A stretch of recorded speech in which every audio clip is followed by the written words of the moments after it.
Se você já ouviu esse barulho e está vendo esse filme, parabéns! Significa que você é um sobrevivente de algum grande acontecimento.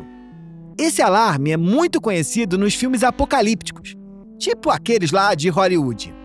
A sequência é sempre a mesma. Quando uma tragédia está próxima de acontecer, tocam as sirenes. E juntas, elas têm nome. Chama-se Sistema de Alerta Precoce.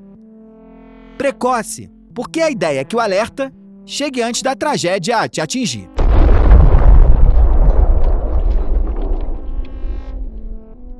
Esse sistema de comunicação e informação tem por objetivo identificar de forma precoce os eventos que podem representar um grande perigo. E esses sistemas trabalham juntos para nos sinalizar, com rapidez, o problema, a fim de minimizar o impacto do que está por vir. Tipo, por que não, né? Por que não uma emergência climática, uma tempestade, um tornado, uma enchente, um deslizamento? Ou se formos para a ficção, ataques zumbi, vírus terríveis e por aí vai. É bem aquela cena de filme, sabe? Em que as rodovias começam a lotar de carros com pessoas em fuga, levando consigo o que pode. E também pode ser um aviso de ataques aéreos e afins, se for um país em guerra.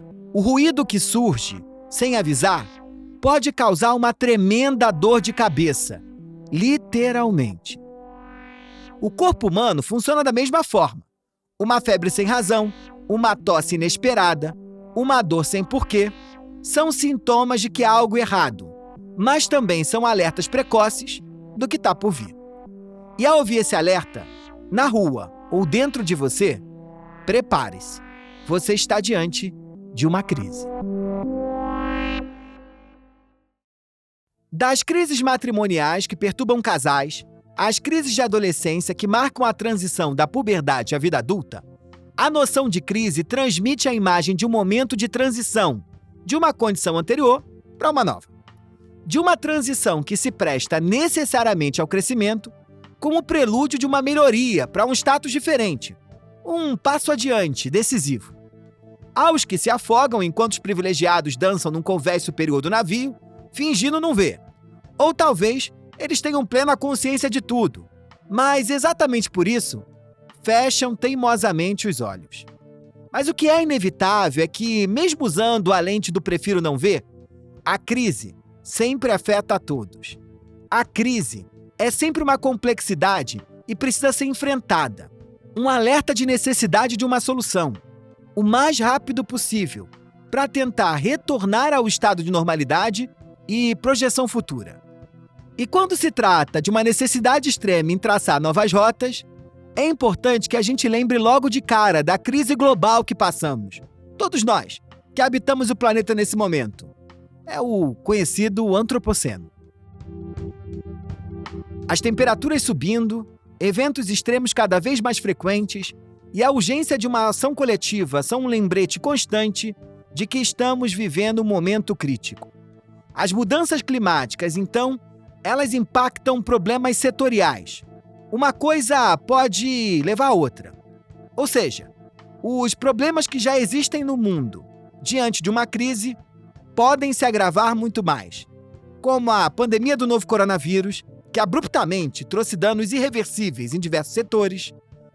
Enquanto cidades, teatros e escolas ficaram vazios, os hospitais e as casas lotaram. Professores e outros profissionais foram obrigados a se transformar com o modelo online das coisas. E antes da vacinação em massa, houve um momento em que a população mundial, independente da sua classe social, foi lembrada de uma coisa importante. Todos nós fazemos parte deste planeta. Tal qual em uma grande enchente, seca ou numa nova pandemia, Tá todo mundo no mesmo barco, irmão. A crise do clima bate tanto na vida urbana quanto na rural, nos países ricos e nos países pobres. Não tem ninguém imune. O clima está fervendo. É notável. Nem precisa de cientista ou jornalista para te alertar disso. Ou melhor, precisa, né? É sempre melhor. Caco Galhardo é uma dessas vozes. E junto de Matthew Shirts, ele toca o Fervura no Clima e acha que o clima pesou. Foi mordido pelo bichinho do clima. E você não larga mais, assim, né? Isso é uma coisa que já tem mais de 10 anos. E o que acontece é que você, uma vez que você se liga nessa questão do clima e começa a se aprofundar nisso, você passa a ouvir, né? A presenciar palestras de cientistas, né? Então você ouve um monte de gente e que pinta um quadro que você fala, opa, né? O que está acontecendo? Qual que é o futuro? Né? O que vem por aí? Os cientistas são pessoas muito sérias, né? Estão estudando isso a fundo e alertaram, né? Para tudo isso que está acontecendo agora, que começou a acontecer, né? Essas mudanças todas de temperatura e tal, isso já foi anunciado, todo mundo já sabe disso. Mas a questão é que ainda há muita resistência a esse assunto, né? Há muito negacionismo com relação a isso e muita resistência a esse recado dos cientistas. Muita gente já sabe, mas tem muita gente que não se interessa ou não gosta, porque é um assunto, né, que nem você saber que a coisa está ficando feia, né? Já tá difícil, né? E vai ficar pior, então a pessoa não quer saber disso, né? É um problema que a gente não tem mais espaço para tanto problema. Mas a questão é que esse problema ele está aqui, ele não vai embora e é necessário que todo mundo se envolva nessa questão. E ninguém faz nada e a gente não muda e os negacionistas continuam aí e sendo eleitos e tal. E você fala, não, é preciso haver uma mudança. E é muito importante, nessas mudanças sociais, o papel da arte, né? Ou até, como é no meu caso, do humor, né? Como são a cultura, essa questão climática, ela, uma vez que ela sai das mãos dos cientistas, ela tem que ser abraçada pela cultura, né? E pelos artistas e pelas pessoas que produzem cultura e arte, para que a gente consiga entrar em contato com todo mundo. A crise é climática, política, econômica e humanitária. Os impactos das mudanças climáticas reduzem o crescimento econômico, como aquele imprevisto que chega e acaba com todo o teu orçamento do mês. Com isso, fica mais difícil amenizar a pobreza, o que pode agravar a insegurança alimentar. É uma crise atrás da outra, não tem fim. A intensificação de eventos climáticos extremos pode acelerar processos de desertificação e de perdas enormes na agricultura, o que pode gerar escassez de alimentos e ofertas de água potável. E como se não bastasse, ainda temos o risco da disseminação de doenças e grandes prejuízos para a infraestrutura econômica e social. Só que uma grande crise demanda que a sociedade atue de forma coletiva, comunitária. Mas parece que a capacidade do homem de pensar no coletivo também vai de mal a pior. É só olhar no passado, nem muito distante assim. Por exemplo, a política, onde muitas vezes há um esforço dos governantes para limitar a busca da coletividade por soluções urgentes. Seria o negacionismo um sintoma coletivo da crise? É parte da história ver grupos sociais, líderes fantoches, liderarem uma resistência coletiva ao reconhecimento da gravidade das situações.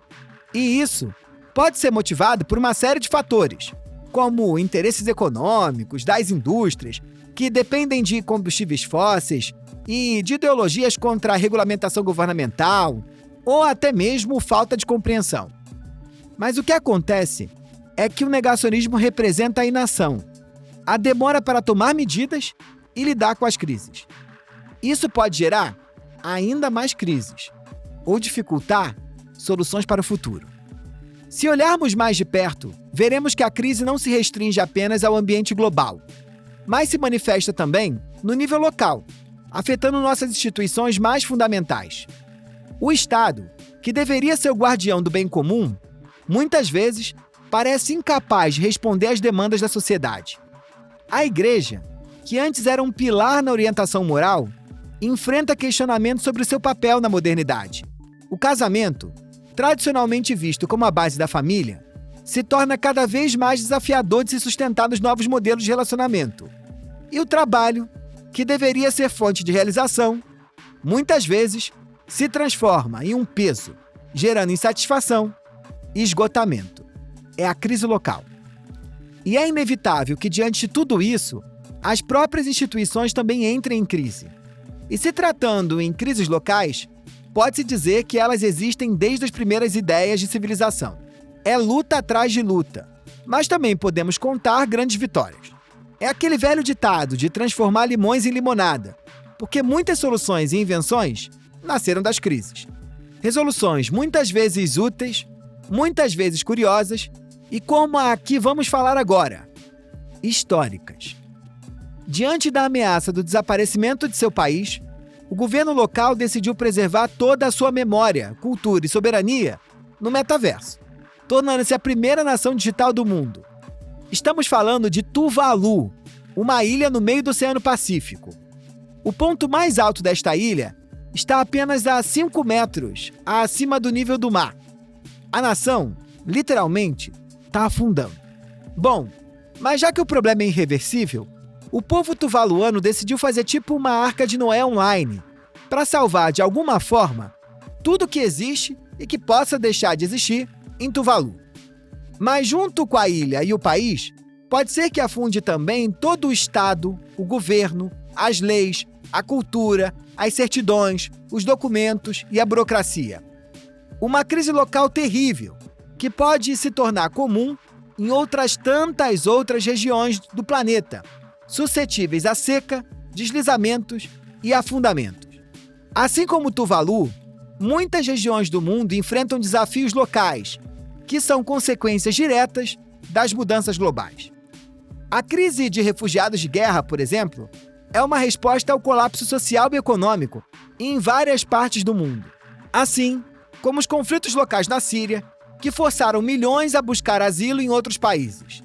E não se pode esquecer dos refugiados climáticos, um fenômeno que se agravará diante do aquecimento do planeta. Toda essa movimentação global de pessoas impacta diretamente as economias locais, alterando a dinâmica social e trazendo à tona novas e novas crises.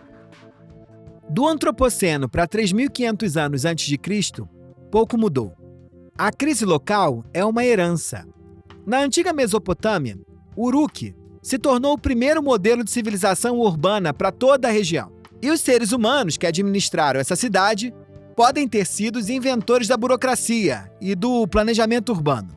Os seus bairros eram organizados por áreas residenciais, comerciais e por espaços mistos, sendo que a população era agrupada de acordo com a profissão. E para resolver um problema bem prático, os sumérios desenvolveram a escrita. O intuito era marcar suas mercadorias. Eles esculpiam placas de argila com símbolos de vaca, grãos e os que representassem os seus produtos. Mas aí, decidiram contar as origens das coisas, ou o histórico das transações, e os desenhos evoluíram para os sons, com os quais foi possível formar as palavras. Então, o mundo se viu diante do cuneiforme, uma forma de escrita talhada por objetos em forma de cunha. Não dá para dissociar a crise global ou local das nossas crises pessoais. As mudanças climáticas, por exemplo, impactam o ambiente ao nosso redor e, muitas vezes, trazem à tona questões internas.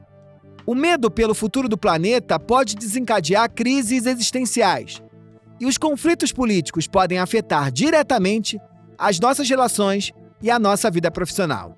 Tá tudo interligado. E, negando ou não, todas as pessoas passam por isso. É o que diz o professor Marcos Souza. Todos nós, em algum momento, passamos por crise. Essa crise ela pode ser uma crise existencial, em que nós temos que repensar a nossa vida. Essa crise ela pode ser, sendo existencial, uma maneira de nos posicionarmos diante de nossa própria vida. Essa crise também ela pode ser uma crise histórica e social, que é o nosso posicionamento mediante o movimento do mundo e mediante as transformações sociais. Essa crise também ela pode nos fazer repensar a nossa própria história. A crise ela pode ser uma crise ética, ela pode ser uma crise estética e ela pode ser uma crise religiosa. Hoje nós passamos por um momento muito importante que é a própria razão entrar em crise quando nós perdemos o posicionamento ou status de ser entendido como seres racionais. Esse é o momento em que a crise é colocada em questão em função das grandes tecnologias. É a crise da razão em função da tecnologia. Crise, ou crises, que no latim significa momento difícil, de mudança súbita, ruptura, decisão. No grego, representa separação e definição. Para os médicos antigos, a crise era um sinal de que haveria um desfecho, a cura ou a morte. Crise é uma palavra de amplo significado, mas sempre associada a mudanças e transformações. Não necessariamente, ela pode apresentar algo negativo. Assim como qualquer travessia, parece que, pessoalmente, sempre há uma satisfação e uma evolução enorme ao superar uma crise. Como não ser afetado por essa avalanche de mudanças e incertezas? Quando o indivíduo está em crise, sua percepção das coisas parece que vem com uma lente de aumento. Ele sente ver tudo maior do que realmente pode ser. Por isso, na maioria das vezes, é difícil encontrar o caminho certo. Geralmente, através de uma manifestação íntima e silenciosa, a crise pessoal pode parecer menor, se comparada a uma crise global ou local. Mas a verdade é que elas podem representar uma imensidão dentro da gente, como uma perda significativa, por exemplo.